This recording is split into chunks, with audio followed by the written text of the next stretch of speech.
Hello students, a very good day to all of you. We will start our day with COVID pledge. I, Reena Verma, commit to be vigilant and bear in mind at all times the risk to myself and my colleagues from COVID-19. I promise to take all necessary precautions that prevent the spread of this deadly virus. I promise to follow and encourage others to follow the key COVID appropriate behaviors. To always wear a mask, face cover, especially when in public places, to maintain minimum distance of 6 feet from others, to wash my hands frequently and thoroughly with soap water. Together we will win the fight against COVID-19. Hope all of you staying home safe from this pandemic disease and following all the precautions as told. Now we are to do our next assignment of the history and civics of 6th class. Here we have the details question answers of this. We are doing part E, answer the questions in detail. Our first question is, state the reasons for development of civilization near rivers. यानी कि नहरों के पास ही ज़्यादातर civilization क्यों होती थी? Civilization develop around rivers because civilisation जो है नहरों के पास ही होती थी क्योंकि river waters provide places to hunt and fish. जो रिवर वाटर है वो लोगों को फिशिंग और हंटिंग के लिए जगह देता था. Also is the river flooded the land around them became fertile. और जब नहरों में बाढ़ आती थी तो नहरों की आसपास की वो ज़मीन है वो सारी उपजाऊ होके दोबारा वहाँ पे पहुँचती थी और नहरों के आसपास की सारी ज़मीन खेती के लिए उपजाऊ होती थी. This allowed them to support farming. अब उपजाऊ ज़मीन किस काम के लिए होती है? एग्रीकल्चर पर्पज़ के लिए. तो इससे उनको किस चीज़ में सपोर्ट मिलती थी? फार्मिंग में. Then second question is, describe the town planning in Mesopotamia. Mesopotamia की टाउन प्लानिंग क्या होती थी? The Mesopotamian cities followed a uniform pattern. Mesopotamia की जितनी भी सिटीज़ होती थी उनका एक यूनिफॉर्म पैटर्न ही रहता था. People resides in the walled city and outer town area. जो वो पूरा शहर था वो चारों तरफ से चार दीवारी में घिरा रहता था और उसके अंदर और बाहर लोग रहते थे. And the outer town areas houses were constructed along the street. गलियों में आसपास घर बने होते थे. Each house had a central courtyard with rooms attached around it. हर घर में सेंटर में एक खाली जगह जिसको हम आज के टाइम में वरांडा कहते हैं वो बना होता था और उसके आसपास कमरे बने होते थे. What were the religious beliefs of Mesopotamians? Mesopotamians believed in the divine effect in every aspect of human life. मेसोपोटामियंस जो है ह्यूमन लाइफ में भगवान को बहुत ज़्यादा मानते थे. Each Mesopotamian had its own patron god और गॉडेस.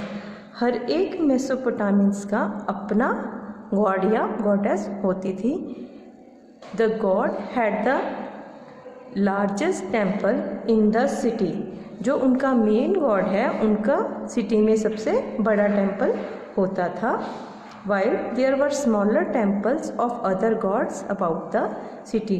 जबकि शहर में बाकी गॉड्स के जो टेम्पल्स हैं वो छोटे होते थे. फोर्सेस ऑफ नेचर यानी कि कुदरती ताकतें.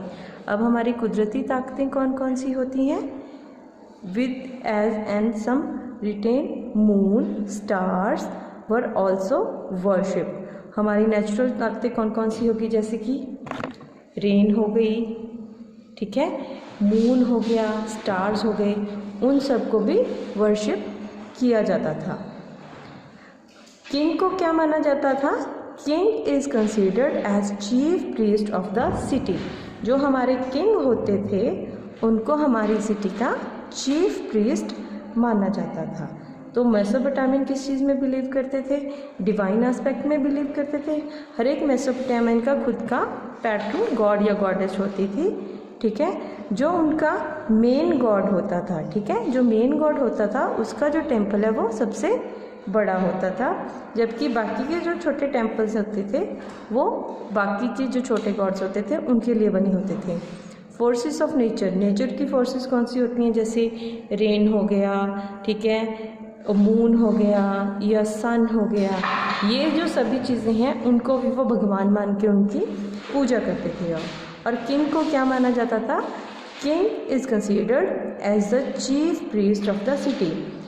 किंग को जो है सिटी का चीफ प्रीस्ट माना जाता था। Next is right a note on the system of writing developed by Mesopotamian. तो मेसोपोटामियन ने जो कौन सी राइटिंग फॉर्मेट की स्टार्टिंग की? Cuneiform is the system of writing first developed by the ancient Sumerians of Mesopotamia. Cuneiform वो system है जो सबसे पहले सुमेरियन जो कि मेसोपोटामिया में रहते थे उन्होंने स्टार्ट किया। कब स्टार्ट किया? 3500 से लेके 3000 BCE में। It is considered the most significant among the many cultural contribution. जो भी मेसोपोटामियन लोगों का कंट्रीब्यूशन है उसमें से क्यूनिफॉर्म को सबसे ज़्यादा क्या माना जाता है? इम्पॉर्टेंट माना जाता है, क्योंकि इन्होंने रिटन स्क्रिप्ट दिए थे। तो कैसे इन्होंने दिए? Mesopotamian used wet clay tablets using a stylus in the left to right direction for writing. Mesopotamians ने जो वेट क्ले के टेबलेट थे उनको किस चीज़ की तरह इस्तेमाल किया? एक कॉपी बुक या स्लेट की तरह इस्तेमाल किया। और उनकी राइटिंग किस तरफ से किस तरफ होती थी? फ्रॉम लेफ़्ट टू राइट, यानी कि वो लेफ़्ट साइड से राइट साइड की तरफ लिखते थे। इस डायरेक्शन में जो लिखते थे, जैसे हम अब लिखते हैं लेफ़्ट से लेके राइट, लेफ़्ट से लेके राइट, उसी तरह मेसोपोटामियंस भी उस टाइम पे लेफ़्ट से लेके राइट तक की डायरेक्शन में लिखते थे। Now our last question is, how did Mesopotamians continue towards the field of science, contribute towards the field of science and mathematics? Mesopotamian invented the number system called sexagesimal.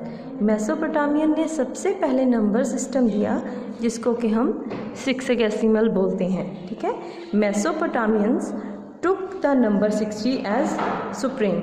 Mesopotamian ने 60 number को supreme माना। This is how the division of time was based on the unit of 60। इस तरह से time की unit को 60 में divide किया गया है। जैसे 1 आवर में 60 मिनट्स, 1 मिनट में 60 seconds. The Mesopotamian calendar comprised of 12 months of year.